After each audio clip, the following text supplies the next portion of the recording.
지난주 치질 상편에 이어서 오늘 두 번째 이야기를 해드릴 텐데 치질에 걸렸을 때 의외로 상당히 많은 사람들이 우리 주변에 치질로 고생을 하고 있는데요. 근데 이게 워낙 부위가 누구한테 말하기도 좀 부끄럽고 좀 오해를 받기가 쉬운 부위라서 이렇게 좀 쉬쉬하고 지내면서 이 병을 좀 키워가는 경우들이 많습니다. 그래서 안타까운 마음에 초기에 잘 치료를 하면은 수술을 굳이 받지 않고도 얼마든지 치료가 가능한 질환인데 그거를 모르시는 분들이 많은 것 같더라고요. 그래서 오늘 또 다시 치질 하편을 준비를 했습니다. 일단은 항문에서 나타나는 질환들, 증상들은 크게는 한 3가지 정도가 있을 거예요. 병원을 볼 때 아프거나 혹은 앉아있을 때 아프거나 통증이 나타나고요. 또 대변을 볼 때 이렇게 한 번씩 피가 흘러나오거나 이런 출혈 반응들이 있을 거고요. 혹은 뭐 가려움증 같은 경우들이 있을 겁니다. 혹은 뭔가 이렇게 항문 안에서 뭔가 빠져나와서 바깥쪽으로 빠져나오는 이런 치액 같은 것들도 있을 거고요. 일단은 항문 구조 지난번에 한번 자세하게 설명을 해드렸는데 오늘 이 부분을 조금만 눈여겨서 봐주셨으면 좋겠어요. 이렇게 치상선이라는 게 이빨 모양으로 있다 그랬잖아요. 이 사이에 움푹움푹 들어가 있는 여기를 항문소라고 부릅니다. 그리고 이 항문소에서 항문샘이라는 거, 이 점액 분비 조직으로 연결이 되는데요. 이게 가느다란 터널처럼 되어 있어요. 그래서 이게 많은 사람은 한 8개 정도, 작은 사람은 한 4개 정도 사이로 항문 주변에 분포가 되어 있고요. 이 항문샘이 하는 역할은 끈끈한 점액을 분비를 해줘요. 그래서 대변을 볼 때 대변이 너무 딱딱해서 빠져나가지 않는 거를 좀 미끄덩하게 잘 빠져나가게 하는 그런 역할을 하게 됩니다. 그리고 정맥 주변에, 다음에 항문 주변에 여러 가지 이제 정맥들이 있다는 얘기 해드렸었고요. 일단은 지난번에 이제 치액에 대해서 설명을 해드렸는데 오늘은 나머지 질환에 대해서 설명을 해드릴 거예요. 일단은 항문 소양증입니다. 항문이 이유가 없이 가렵고 이런 불쾌한 가려움증 혹은 뭔가 화끈거리는 자결감을 느낀다든지 이렇게 항문 주변에서 이상 감각을 호소하는 분들이 많아요. 이런 것 때문에 뭔가 어디 앉아있는데 자꾸만 좀 손으로 긁고 싶어진다든지 밤에 잠을 자는 게 좀 방해가 된다든지 하는 분들도 있고요.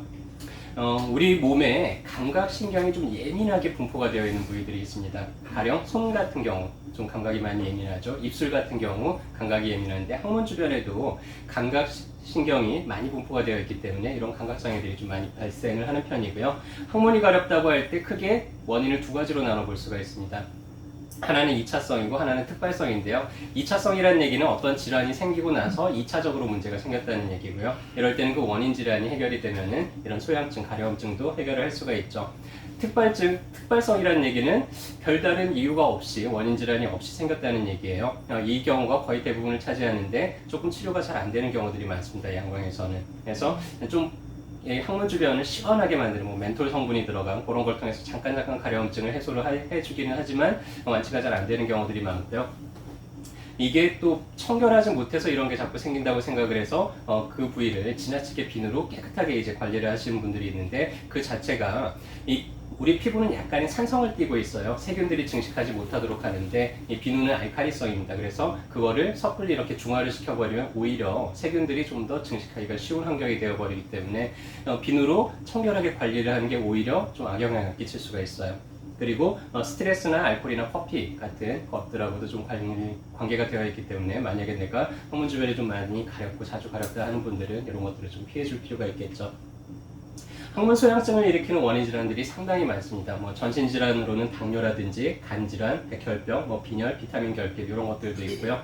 항문 자체의 질환으로도 잘 나타나는 편이에요. 만성적인 설사나 변비 혹은 그 외에 치료라든지 이런 다른 치질 증상이 있을 때 혹은 변실금이 있을 때 항문 유두종 같은 게 있을 때 가려움증을 유발을 할 수가 있고요. 피부 질환을 가지고 있는 경우에도 그럴 수 있습니다. 그래서 아토피가 있거나 접촉성 피부염이 있다든지 건선, 태선, 백반증, 기생충, 칸디다 혹은 성병, 우리가 매독이나 인지리에 걸렸을 때도 그 주변에 가려움증을 일으킬 수 있기 때문에 만약에 이런 원인 질환을 갖고 있으면서 내가 가렵다 그러면은 이 질환을 먼저 좀 해결을 해보면은 치료를 할 수가 있겠죠. 그 외에 특발성들은 한약 치료가 상당히 효과가 괜찮습니다. 그래서 약물로 치료를 하면은 양방에서는 잘 해결이 안 되는 게 한방에서는 의외로 또 손쉽게 해결이 되기도 하죠. 그 다음에 이제 항문의 구조적인 질환인데요. 치열입니다. 갈라졌다는 뜻이에요. 그래서 항문 입구에서 항문 안쪽 치상선에 이르는 항문관 부위가 찢어지는 현상입니다. 이런 식으로 마치 입안이 헐듯이 항문 주변이 헐게 되는데 이렇게 헐면은 항문에는 대변에 세균들이 상당히 많아요. 유익균들도 있지만 유해균들도 많고 해서 이런 부위가 염증이 생기기도 하고요. 그 다음에 대변이 딱딱한 경우에는 또 2차, 3차 계속 한번 상처가 난 게 또 추가적으로 상처가 나고 계속 그러면서 이게 점점 찢어지는 범위가 커질 수가 있습니다. 대변을 볼 때 상당히 아프겠죠. 보고 난 뒤에 이렇게 하얗게 피가 변기에 쏟아지는 걸 보면서 깜짝 놀라기도 할 거예요. 피 색깔은 선홍색입니다. 왜냐면은 출혈된 지 얼마 안 된 피이기 때문에. 그래서 대변을 볼 때마다 이렇게 피가 묻어나오고 하는 경우에는 이런 문제들을 한번 의심을 해볼 수가 있죠. 일단은 변을 좀 잘 보게 만들어주고요. 부드럽게 만들어주고 그리고 조금만 재생력을 높여주고 하면은 또 의외로 한의원에서도 치료가 쉽게 잘 되는 질환입니다. 자, 이제 여러분들이 조금 더 눈여겨서 봐야 될 질환이 두 가지가 있는데요. 첫 번째로 이제 항문 농양이에요. 여러분들 이렇게 종기 같은 거 생겨본 적 있죠? 그래서 고름이 들어서 이 고름을 쭉 짜냈더니 거기가 구멍이 뻥 뚫려가지고는 거기가 아물었는데 새살이 제대로 안 돋고 그게 또 딱딱하게 붙고 이런 종기가 났던 경험이 있는 분들 있을 수 있을 겁니다. 아까 잠깐 구조 해부학 시간에 잠깐 얘기해 드렸던 것처럼 이 항문소에 이런 변이나 세균들이 걸리면서 항문샘으로 이렇게 세균이 전파가 돼요. 그러면서 이 항문샘 안에서 농양이 생기는 경우들을 항문 농양이라고 합니다. 농양의 위치가 어디냐에 따라서 항문 주위 농양이냐 아니면은 요 괄약근 사이의 농양이냐 아니면은 좌골과 그다음에 항문 사이에 있는 농양이냐 아니면은 항문 거근 사이에 위에 올라가 있는 농양이냐에 따라서 위치에 따라서 좀 다르긴 한데요. 이 농양이 바깥쪽 피부 쪽으로 있는 경우에는 보여요, 눈으로. 근데 속 깊숙이 있는 경우에는 바깥쪽으로 이제 보이지가 않겠죠. 이 농양이 생기는 위치를 잠깐만 눈여겨서 봐주시고요. 이따가 치루가 왜 생기는지가 이 항문 농양이 있는 위치하고 좀 유사하기 때문에 잠깐 기억을 해주시고요. 이게 염증이 세균이 침범을 해서 염증이 생긴다 그랬잖아요. 그래서 초기에는 약간 으슬으슬하거나 미열이 나거나 이런 감기 몸살 비슷한 증상으로 있고 그런 증상이 끝나고 난 다음에 농양이 그대로 며칠 안에 그냥 끝나는 경우들도 있고요. 몇 달씩 만성적으로 생겼다 말았다 만성화되는 경우들이 있습니다. 일단 주의해야 될 거는 만성 농양이고요. 만성 농양을 앓은 환자들의 한 60% 정도가 치루로 발전이 된다. 그러니까 초반에 잘 발견해서 관리를 잘 하는 게 중요한 질환이죠.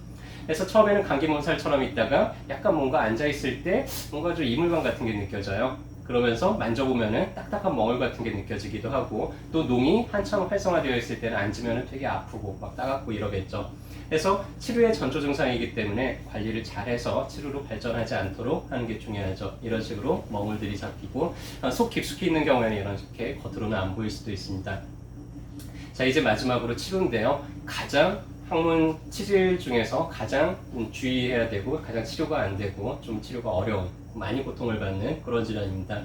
치료라는 건 아까 농양이 생겼고 이 농양으로 인해서 항문 바깥쪽까지 구멍이 뚫려버리는 거예요. 그래서 항문 안쪽과 항문 바깥쪽에 길이 열려버립니다. 그래서 이 길을 통해서 이런 분비물 같은 게 나온다든지 아니면은 이런 변 같은 게 조금씩 새어나온다든지 이런 질환이에요.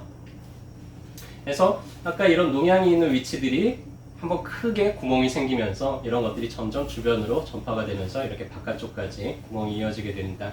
타입이 크게 한 5가지 정도 타입이 있는데 주로 이런 범주로 이제 구멍이 생기게 되죠.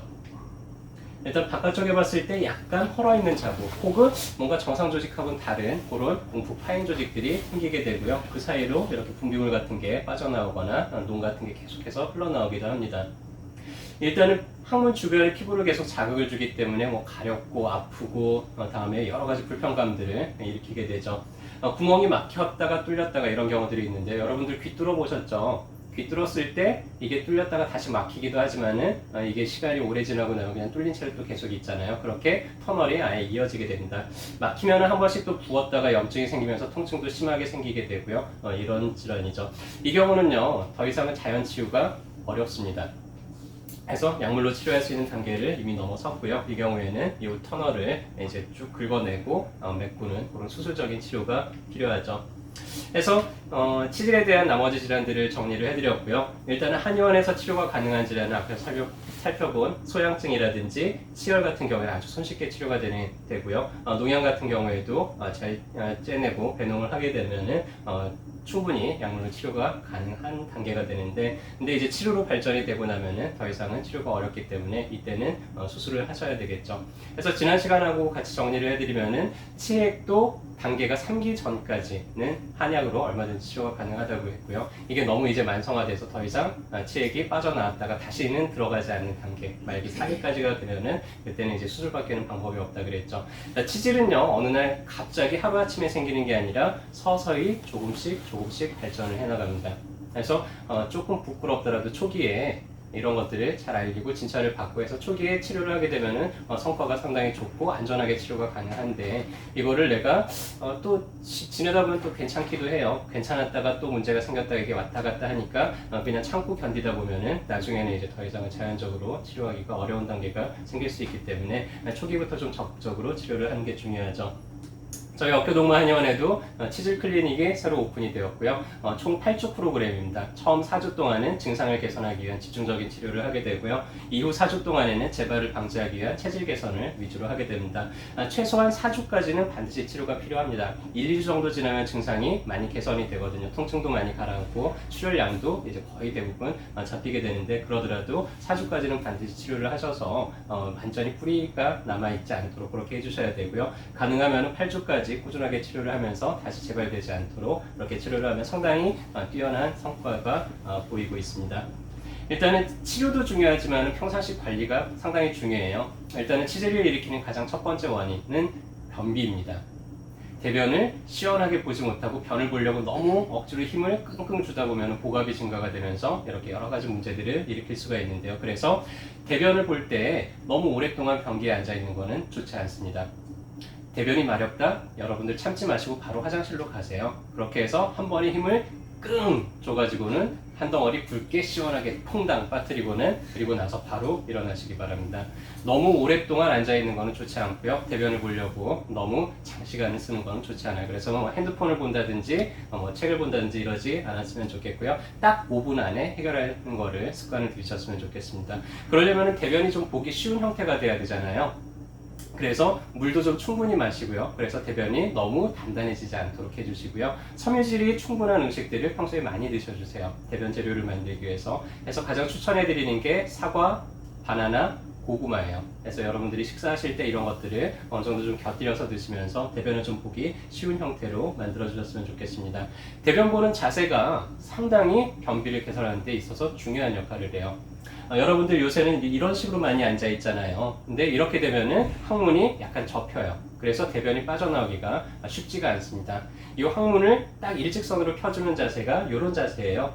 우리 옛날엔 이러고 쪼그려 앉아서 대변 봤잖아요. 그때는 시원하게 잘 갔는데 어느 날부터 이 양변기를 사용하면서부터 변비가 생기는 사람이 너무 많아졌어요. 자세 자체가 해부학적으로 그렇게 될 수밖에 없기 때문에 그렇고요. 그래서 내가 평소에 대변이 시원하게 쾌변이 안 된다 하는 분들은 좌변기 옆에다가 이런 목욕탕 의자 같은 거 하나 준비를 해 놓으세요. 그래서 발을 올려놓고 항문보다 이 무릎을 좀 많이 높여서 변을 보게 되면 훨씬 수월하게 볼 수가 있습니다. 그 다음에 항문 주변에 좀 혈액 흐름을 개선을 해주는 게 치료에도 도움이 되고 예방에도 도움이 되니까요. 좌욕 같은 거를 많이 추천을 해드립니다. 그래서 한 40도씨 정도 되는 따뜻한 물을 대야에다가 받아놓고 엉덩이를 풍덩 담그세요. 그리고 다리를 살짝 벌려서 한 손으로 물결을 항문 쪽으로 이렇게 일으키면서, 그러면서 좌욕을 하면은 많은 문제들을 또 개선을 할 수가 있죠. 그래서 하루에 이런 식으로 2번씩 한 5분 내지 10분 정도 좌욕을 꾸준하게 하면은 훨씬 증상을 빨리 개선을 시킬 수가 있고요. 그리고 그런 질환들을 또 예방하는 효과들도 있습니다. 그래서 오늘은 치질에 대해서 마무리해서 정리를 해드렸고요. 한의원에서 치질 치료가 가능합니다. 약물 반응이 상당히 좋은 편이에요. 그래서 일본에서도 그렇고 우리나라에서도 그렇고 상당히 많은 논문들이 요새 발표가 되고 있는데, 굳이 수술을 받지 않더라도 중요한 항문 주변에 있는 조직들을 잘라내고 나면은 당장 증상은 개선될지 몰라도 나중에는 이제 대변이 새어나온다든지 여러 가지 이런 부작용들을 경험을 할 수가 있게 되니까 가급적이면은 안전하게 보존적으로 치료를 하는 게 좋겠죠. 그래서 한의원에서는요, 아프지 않습니다. 수술 같은 거 안 해도 돼요. 그 다음에 부끄럽지 않습니다. 꼭 내 소중한 항문을 누구한테 이렇게 보이지 않아도 그냥 문진만으로도 얼마든지 진찰이 가능하고요. 예후도 얼마든지 측정이 가능합니다. 그리고 편안하게 치료받으실 수 있으니까요. 내가 만약에 대변을 볼 때 좀 통증을 느낀다든지, 오늘 보니까 멍울이 같은 게 만져진다든지, 아니면 대변을 보는데 갑자기 피가 이렇게 쏟아져 나온다, 그러면은 절대로 가볍게 넘기지 마시고요. 그때부터 적극적으로 치료를 받으시기 바랍니다. 어디로 가서 치료를 받으면 될까요?